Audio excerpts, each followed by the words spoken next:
नमस्कार. चांगदेव आणि मुक्ताईचा संवाद सुरू आहे. चांगदेव एक एक मनातल्या शंका आणि प्रश्न विचारतायत आणि मुक्ता 13 वर्षाची मुक्ता त्यांची गुरु होऊन त्यांच्या मनातल्या शंकांचं निरसन करते. चांगदेव 65चा चांगदेवांनाच न कळलेला अर्थ आता मुक्ता त्यांना समजावून सांगते आणि कुणाला स्वस्ति श्री वटेशूला. चांगदेवांच्या मनात असंख्य प्रश्न आहेत, अगदी छोटे छोटे, आणि मुक्ता इतक्या सहजतेने त्याची उत्तरं देते, इतक्या सहजतेनं.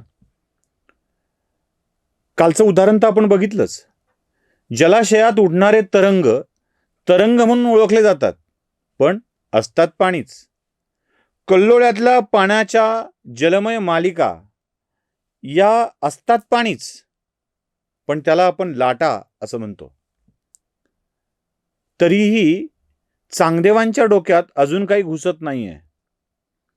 मला वाटतं गुरु शिष्यांच्या मधला हा संवाद जो असतो ना, तो समोर असलेल्या शिष्याला अधिक शहाणं करण्याच्या ऐवजी तो सकल जनांना शहाणं करण्यासाठी असतो. चांगदेव विचारतायत, या आतल्याचा शोध घ्यायचा कसा? कसा घ्यायचा? मुक्ताई फार छान सांगते. चांगदेवा, विहीर बघितली आहे कधी? हो, बघितली आहे. काय? माझ्या शिष्यानी जिथे ते थांबतात तिथे एक विहीर खोदतातच. म्हणजे आपण पुढे गेलो तर मागच्या लोकांना पाण्याची सोय व्हावी यासाठी व्यवस्था करतात.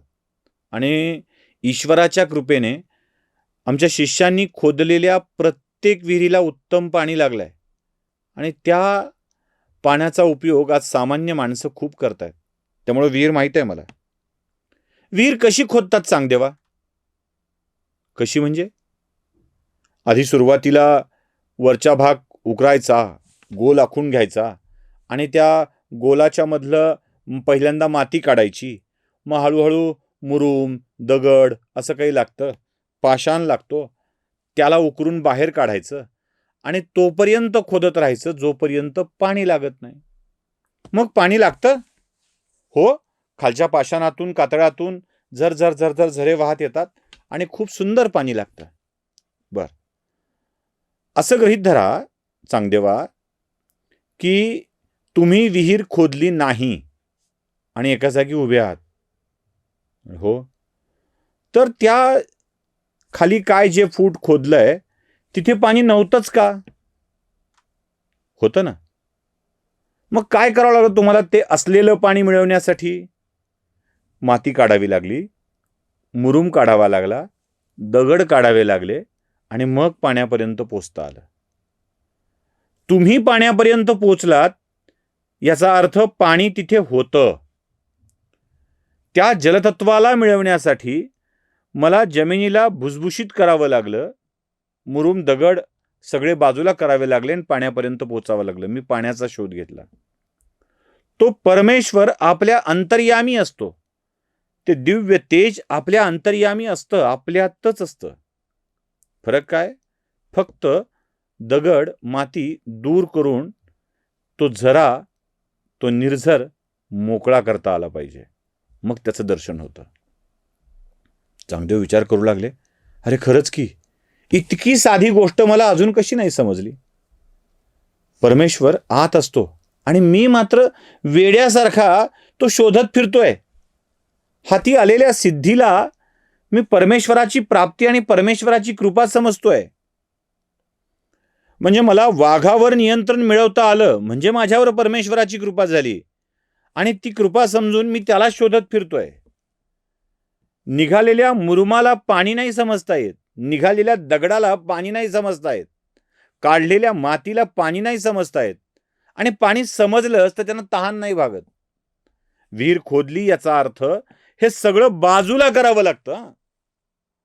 आपल्या मनावरही असा किती मूळ साठला असेल ना, किती साठला असेल, अशी किती माती असेल, किती ओझं आहे त्या मनातल्या दिव्यत्वावरती. आणि हे दूर केल्याशिवाय आपल्याला तो साक्षात्कार होईल तरी कसा? आपली अडचण काय आहे चांगदेवा? की आपण स्वतःला शोधता, देवाला शोधता शोधता स्वतःला दूर करत नाही, कधी आपल्या आवरणांना दूर करत नाही. आपण मी म्हणजे कोण समजतो? मी म्हणजे एक नाव धारण केलेला देह. त्या देहाला विचार न करता त्या नावाचा विचार करू लागतो. जन्माला आलेल्या माणसाच्या देहाला एक नाव मिळतं आणि ते नाव कोणाचा तरी पुत्र, कोणाचा तरी नातू, कुणाचा तरी साहेब, मालक, कुठल्या तरी धनाचा अधिपती, अमुक एका शेताचा मालक, अमुक एका पदवीचा धारण करता, अमुक एका मोठेपणाचा धारण करता, या सगळ्या गोष्टी आपल्याला जोडल्या जातात. आणि आपण या संपत्तीला, या धनाला, या प्राप्त वस्तूला आणि जगाने जे आपल्याला चिकटवलंय, डकवलंय, त्याला आपण समजू लागतो स्वतः. आपण ते नसतो जे जगानं आपल्याला लावलेलं आहे. आपण कोण असतो? आपण असा देह जो परमेश्वराने त्याचं तत्व देऊन निर्माण केलेला आहे. आपण त्याला ओळखतच नाही कधी. आपण त्याच्यापासून दूर जात राहतो आणि जगाने दिलेल्या गोष्टीचा विचार करू लागतो. चांगदेवा, पाणी पाहिजे असेल तर मुरुम दूर करावा लागतो, माती दूर करावी लागते, पाषाण फोडावा लागतो आणि त्या पाषाणाच्या कुठल्या तरी कोपऱ्यातून पाण्याचा झरा असा वाहू लागतो आणि तो साठवावा लागतो, तेव्हा पाणी मिळतं. पाणी असतंच, काही गोष्टी दूर केल्याशिवाय मिळत नाही. ईश्वर आपल्यातच असतो, काही गोष्टी दूर केल्याशिवाय तो प्राप्त होत नाही. मुक्ताई चांगदेवाला सांगत होते आणि चांगदेवाचे ज्ञानाची दारं आपोआप उघडत होते.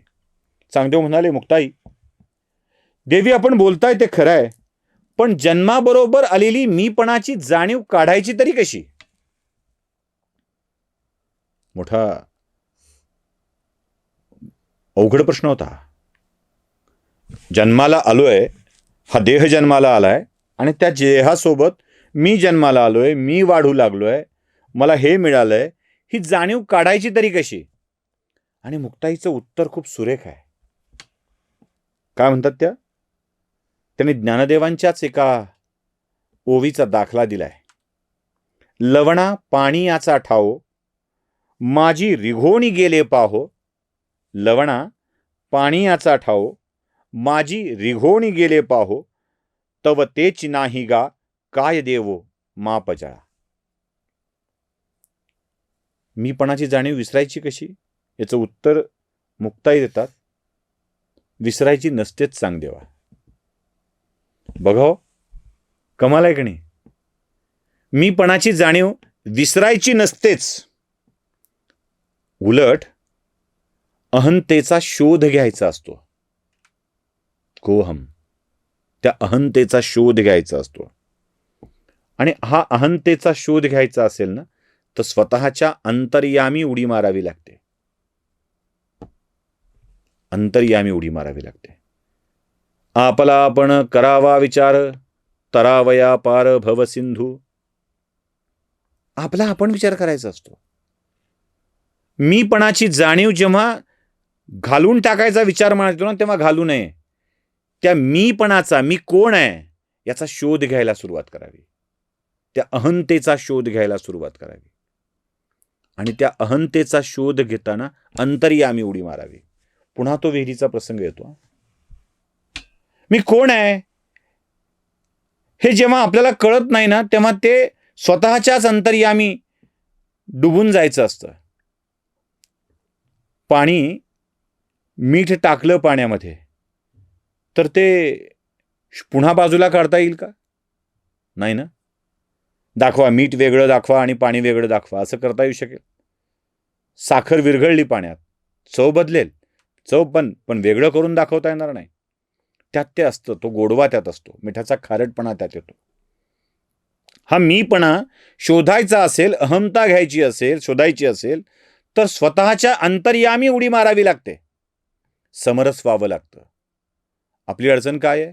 आपण त्या मीपणाचा, अहंतेचा शोध घेत नाही. आपल्यावर लादलेल्या अहंतेचा अभिमान मिरवत असतो. म्हणजे कसा? मी कोण आहे माहित आहे का? माझा बाप कोण आहे माहित आहे का? माझ्याकडे पैसे किती आहेत माहित आहे का? असं लोकांना विचारत फिरत असतो. आपण शोध नाही घेत. लोकांना सांगतो मी कोण आहे, ओळख माझी कोणाची ओळख आहे, मी कोणाचा आहे, मी काय करतो, माझी संपत्ती किती अफाट आहे, मला ओळखलं नाहीस, मला काय काय समजतो तू. हा अहंकार येऊ लागतो आणि हा अहंकार मीपणाचा शोध घेऊच देत नाही. आपण ते नसतोच. आपण ते नसतोच.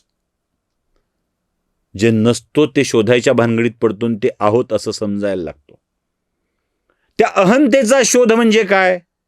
मी या जगात आलोय कसा? बघाव, चमत्कार आहे मोठा.